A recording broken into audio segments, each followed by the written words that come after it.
देखो Jimmy Uso ने आके बैड ब्लड में चार चांद लगा दिए, इस बात में तो कोई भी शक नहीं है। लेकिन बंदे ने अपनी एंट्री बहुत ही कैजुअली मारी है। इस फुटेज में आप देख सकते हो कैसे नीचे से रेंग रेंग के ही जिमी ऊसो, मतलब वो रिंग के नीचे छुपे हुए थे और जैसे फिर उनका स्पॉट आता है उसके बाद वो निकल के आ गए। फनी इसमें मुझे ये लग रहा है कि कैसे टामा टोंगा और टोंगा लोहा इतने व्यस्त हैं चीज़ों को देखने में जो कि रिंग में चल रही हैं, उनका ध्यान ही नहीं जाता कि जिमी ऊसो वहाँ पे क्या कर रहे हैं। और जिमी ऊसो का वो भी नोटिस किया भाई, जब जिमी ऊसो खड़े थे ना, जब रोमन रेंस मार रहे थे सोलो सिकोवा को, उसके बाद भी तो बड़े कूद रहे थे रिंग में। तो जिमी ऊसो की वो जो सच में खुशी है वो नजर आ रही थी कि कैसे वो दोबारा से रोमन रेंस के साथ आके बहुत खुश है। और अब सोचो, अब तक तो हमने रोमन रेंस को ऐसे देखा कि भाई वो बड़े गंदे तरीके से अपनी फैमिली को डील करता था क्योंकि वो बहुत एरोगेंट था, वो ट्राइबल चीफ वैसा वाला था। लेकिन ये अच्छा वाला ट्राइबल चीफ वो अपनी फैमिली को कैसे ट्रीट करेगा वो मस्त रहेगा देखने में, एकदम वो भाईचारे वाली फीलिंग दिखेगी इस बार ब्लड लाइन में। Okay, hello chatters, my name is Rohit and you are watching wrestle chatter.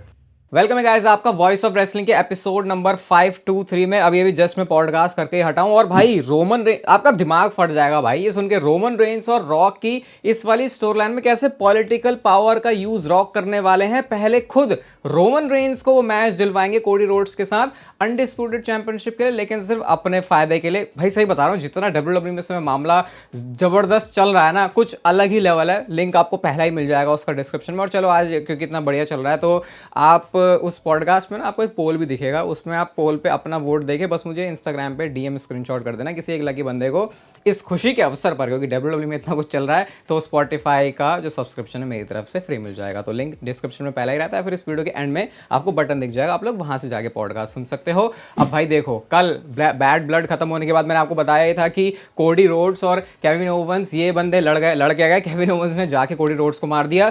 इतना लेजिट एंगल डब्ल्यूडब्ल्यूई वाले इसको दिखा रहे हैं ना, मैंने आपको बोला भी था कि डब्ल्यूडब्ल्यूई ने इसको कहीं डिजिटली पब्लिश किया ही नहीं है और वो करने भी नहीं वाले, क्योंकि ये तो हमारी नजर में हुआ है केविन ओवंस का हिल टर्न। ये एक्चुअल में एक रियल लाइफ सिचुएशन है। ट्रिपल एच ने इस ट्वीट को ट्वीट किया, कहते हैं हम अवेयर हैं जो इंसिडेंट हुआ है और इस मैटर को इंटरनली डील किया जाएगा। यानी ट्रिपल एच ये बता रहे हैं कि जो केविन ओवंस ने कोडी रोड्स को मारा है उसको स्टोरी लाइन के हिसाब से मत देखो भाई, वो सच में बंदा फट गया कोडी रोड्स के ऊपर जाके। और यार मतलब इसका केफेब ऐसे ही रखते हैं जैसे चल रहा है। इतना बढ़िया डब्ल्यूडब्ल्यूई ने इसको एग्जीक्यूट किया है ना, मैं बोल मतलब कितनी बार हम लोग कितने घोंचू साबित हो जाते हैं। मैं बोल रहा था कि यार केविन ओवंस हील टर्न कर देंगे कोडी रोड्स पे क्या ही हो जाएगा, लेकिन यार डब्ल्यूडब्ल्यूई के अंदर जो ब्रेन है ना, जो क्रिएटिव इस समय चल रहा है, मतलब सोचो इस तरीके से उसको दिखा रहे हैं कि नहीं भाई तुम हम कोई मूवमेंट नहीं देंगे जब लोग प्रिडिक्ट कर रहे हैं या फिर जब एंटिसिपेट कर रहे हैं, तब नहीं होगा। ये होगा तब और इस तरीके से होगा कि तुमने सोचा भी नहीं होगा। कोई बता सकता है ऐसा कि इस तरीके से केविन ओवंस का हील टर्न होना था? तो ये तो बेस्ट एंगल लगा। अब कोडी रोड्स के लिए कितनी सारी प्रॉब्लम हो गई है, रॉक वाली प्रॉब्लम है, रोमन रेंस वाली प्रॉब्लम है। अभी अगर वो चैंपियनशिप के लिए क्राउन जूल में भी उनको लड़ना है तो भाई बंदे के इतने सारे दुश्मन हो गए हैं। अब दोस्ती के लिए एक रैंडी ओटन को ही हम समझते हैं भाई, लेकिन वो तो अपना किसी भी मौके पर रंग दिखा देगा।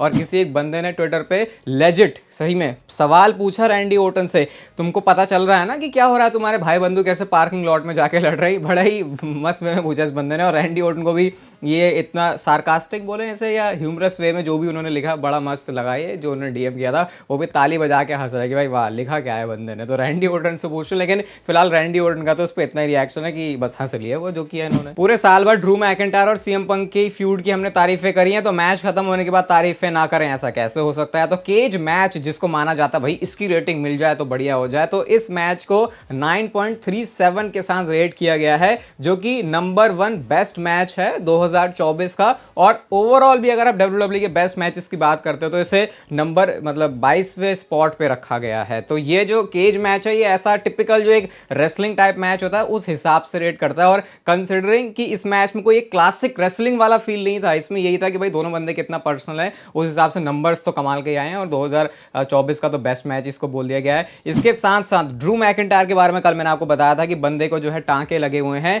इस फोटो में आप देख सकते हो ड्रू मैकिंटायर ने खुद ही अपने सोशल मीडिया हैंडल पे इसको पोस्ट किया हुआ है। भाई पूरा सिर पे ऐसे टांके लगे हुए हैं। अब आप सोच रहे होगे ना कि इसमें ड्रू मैकिंटायर को कितना दर्द हुआ होगा। मैं सही बता रहा हूँ भाई, नहीं हुआ होगा ड्रू मैकिंटायर को दर्द। आपका मतलब मेरे खुद आए थे यहाँ 20-25 टांके लगे पेट में भी अभी लग गए 3 महीने पहले।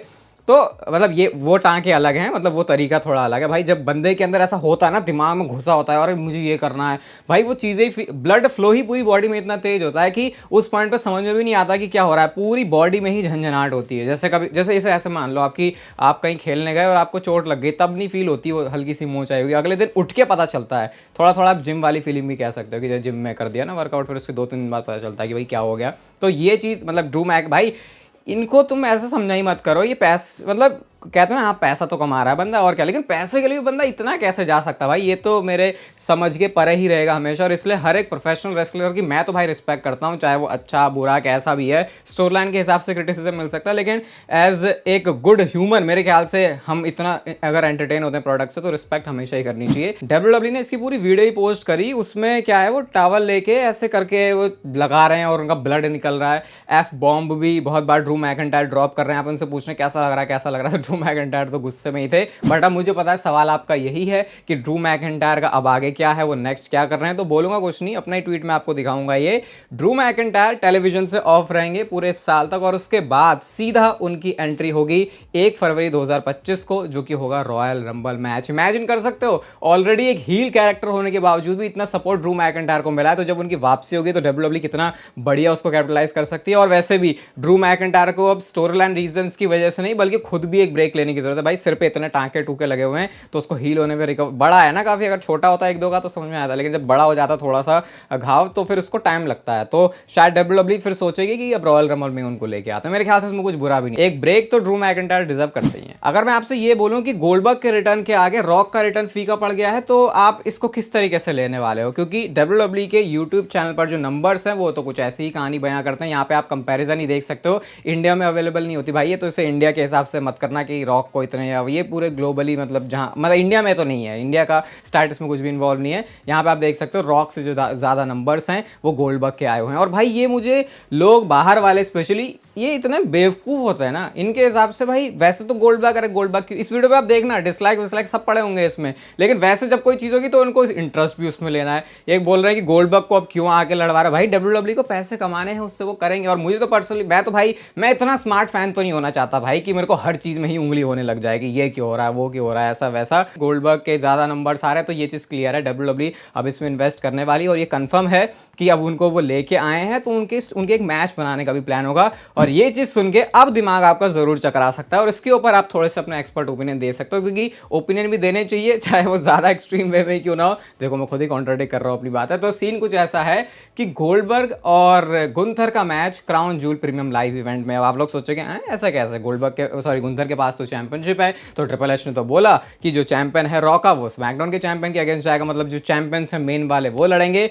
लेकिन ऐसा हो कि गुंथर के पास टाइटल ही ना रहे क्राउन जूल तक, तो ये सिनेरियो बन सकता है कल के रॉ में। कैसे? जहां पे सैमी ज़ेन हरा दें और वो चैंपियनशिप ले ले, गुंथर से अपना पहला वर्ल्ड टाइटल जीत जाएं, सैमी ज़ेन को उनका अपना बड़ा मूवमेंट मिल जाए, और ये काम करने में गोल्डबर्ग करेंगे उनकी मदद, क्योंकि WWE ने अब ऐसा एंगल दिखा दिया कि गुंथर ने जो है बहुत ज़्यादा चढ़ा दिया है गोल्डबर्ग को। तो अब स्टोरी लाइन में गोल्डबर्ग और गुंथर के मैच के लिए WWE इस वे से जा सकती है। और देखो ये मैं हो सकता पूरा गलत भी हूँ इस मामले में, मुझे ऐसा लगता है कि सऊदी अरेबिया से ठीक पहले अगर गोल्डबर्ग आए हैं, तो गोल्डबर्ग को क्राउन जूल के मैच में तो फीचर शायद करेंगे ही करेंगे, क्योंकि सऊदी अरेबिया के लोगों को, सऊदी अरेबिया के जो भी अथॉरिटी वहां पे, उनको गोल्डबर्ग को फीचर करना होता है अपने शोज पर। अगर आप पुरानी जाके हिस्ट्री देखोगे तो फिर उस हिसाब से तो ये एक सेंस बन रहा है कि ऐसा हो। बट अगर मैं अपना बोलूं यार, तो मेरे ख्याल से अगर एक चैंपियन जिसको मैं देखना चाहता हूं कि लॉन्गेस्ट रेन एरा रखने वाला टाइम कहते हैं इसको WWE में, तो वो गुंथर एक नेम है। तो अगर ऐसा कर दिया तो बहुत ज्यादा फिर भसड़बाजी हो जाएगी। लेकिन सही बताऊं तो ऐसा केओटिक माहौल देखने का भी फिर अपने आप में एक अलग ही मजा है। तो गुंथर का हारना अजीब होगा,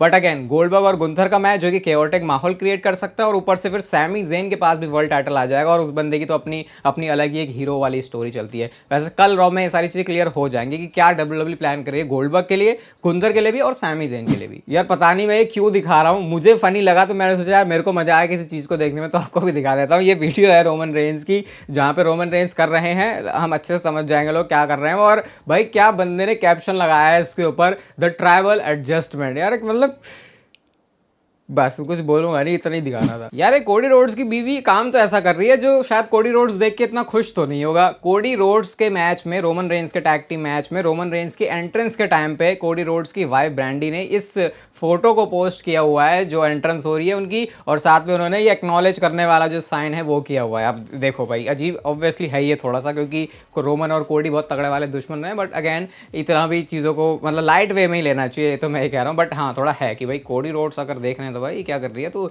मेरा दुश्मन है तो उसी को एक्नॉलेज कर रही है। अभी के सिनेरियो में तो नहीं, लेकिन सोचो जब रोमन और कोडी तगड़े वाले दुश्मन थे, अगर तब ऐसी पोस्ट आती तो। भाई मैं आपको कितने टाइम से बोल रहा था कि सोलो सिकोवा का प्लान कुछ और ही है, डब्ल्यूडब्ल्यू कुछ अलग ही पका रही है blood line, good blood line versus bad blood line की स्टोरी में, और शायद अब वो चीज कंफर्म होती हुई भी दिखाई दे रही है। ये एक वीडियो आती है जिस पॉइंट पे रॉक आए थे कल बैड ब्लड में, और यहाँ पे सोलो सिकोवा बोल रहे हैं, जेकब फाटो को बोल रहे हैं, या फिर वही आई थिंक जेकब फाटो को ही बोल रहे हैं। यहाँ पे बोलते हैं it's part of the plan, यानी ये कब बोला, ये नोट इसको थोड़ा डिटेल में जाके समझे तो ये लाइन, ये सेंटेंस उन्होंने तब बोला है जेकब फाटो को जब रॉक की एंट्रेंस हो रही है। सारे लोग शॉक है कि ये क्या हो गया, ये क्या हो गया। तब सोलो सिकोवा बड़े चिल और काम वे में बोल रहे हैं कि यार ये तो हमारे प्लान का ही पार्ट है। तो इसका मतलब कि सोलो सिकोवा जो भी काम कर रहे हैं वो सारी चीजें अभी रॉक के हिसाब से हुई हैं, और एक्चुअल में सारी चीजों का लीडर रॉक है। और मैंने आपसे बोला था कि सोलो सिकोवा इतने सारे मैचेस हार रहे हैं, शायद इसके पीछे एक लॉजिकल रीजन ये दिया जा सकता है कि रॉक ने टेम्पररी फिक्स किया है उस स्पॉट के लिए सोलो सिकोवा को, लेकिन अब रॉक को लग रहा है कि चीजें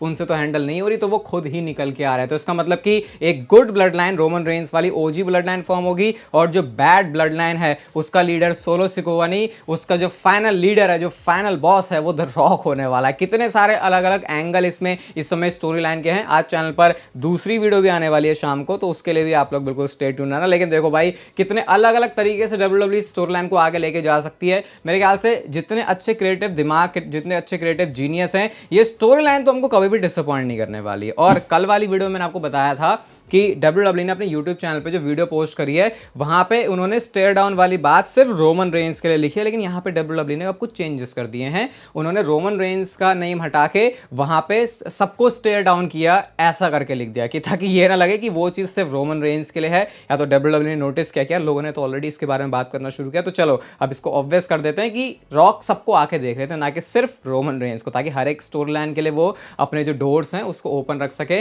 बाकी स्क्रीन पर आपको दिमाग फटने वाला स्पॉटिफाई का पॉडकास्ट दिख रहा होगा, उसको जाके जरूर सुनना, या गिव अवे भी आप मुझे कर सकते हो डीएम उसके लिए। ये वीडियो अच्छी लगी तो उसे लाइक कर दो, दूसरी वीडियो के लिए भी चिपके रहो, और तब तक फिर लेते रहो जिंदगी के मजे।